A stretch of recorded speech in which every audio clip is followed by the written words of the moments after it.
Today we are studying energy of activation.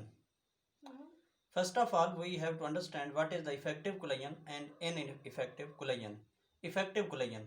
Collision of reactant molecules which results in a chemical change, in a chemical reaction. This is called the effective collision.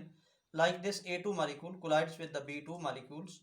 These two molecules when collide, then reaction will take place and it will become AB and second molecule will become also AB. One part of A2 is attached with the B2 and B2 one part is attached with the A. This is the effective collision. Like HCl is formed when H and Cl2 react, then HCl is formed. This is the chemical reaction. So collision of molecules which results in a chemical reaction, in a chemical change, is called effective collision. Ineffective collision, collision of reactant molecules which not result in a chemical change.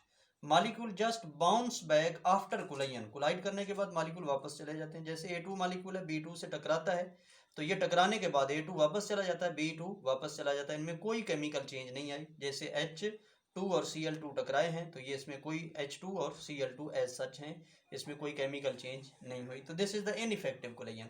Energy of activation, minimum amount of energy. ज़ाहिर है effective collision के लिए खास energy है. अगर वो energy नहीं होगी तो मॉलिक्यूल जो है वो इनइफेक्टिव कोलाइजन होगा और बाउंस बैक हो जाएंगे, वापस चले जाएंगे. तो minimum amount of energy needed for the effective collision और minimum amount of energy needed for the reaction to take place, जो रिएक्शन के लिए जरूरी है. This is called energy of activation.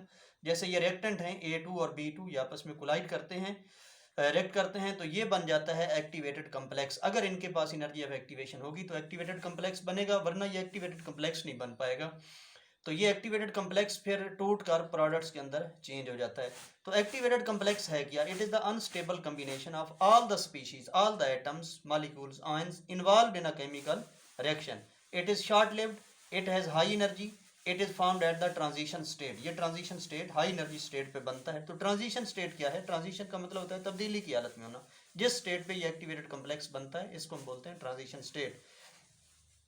तो state short lived high energy state at which activated complex is formed is called transition state. Like this is the exothermic reaction.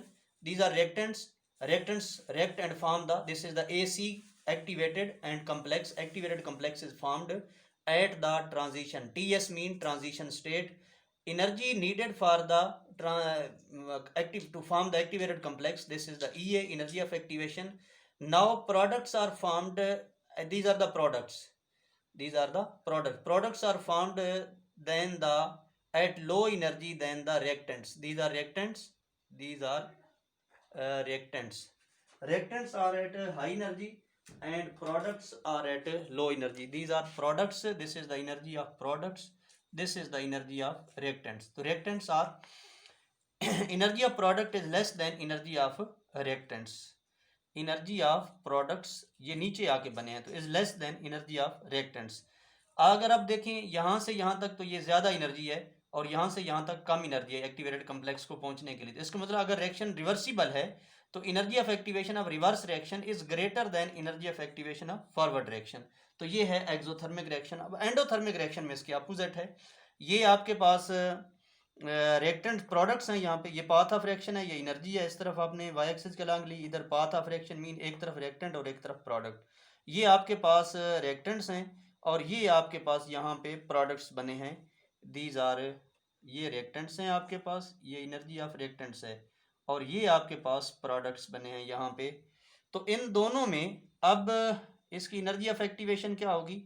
इसमें और जो रिएक्टेंट्स के दरमियान एनर्जी का एक्टिवेटेड कम्प्लेक्स और reactants के दरमियान जो एनर्जी का गैप है, this is called energy of activation. ये एनर्जी ऑफ एक्टिवेशन है जो कि ये यहाँ से यहाँ तक, this is called energy of activation. इसमें this is, these are products.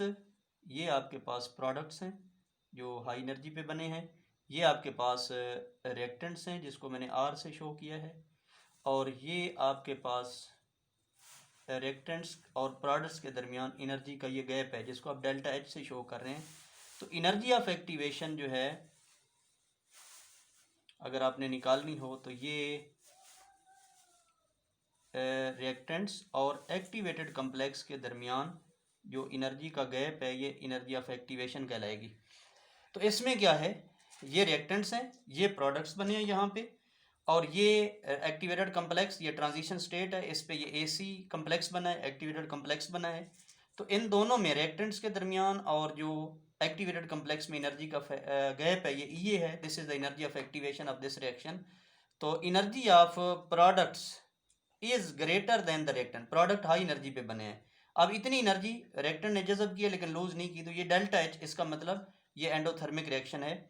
तो एनर्जी ऑफ रिवर्स रिएक्शन ये कम है, और फॉरवर्ड रिएक्शन की एनर्जी अगर इधर है तो ये देखें ज़्यादा एनर्जी है। तो energy of reverse reaction is less than energy of forward reaction. ये था एनर्जी ऑफ एक्टिवेशन।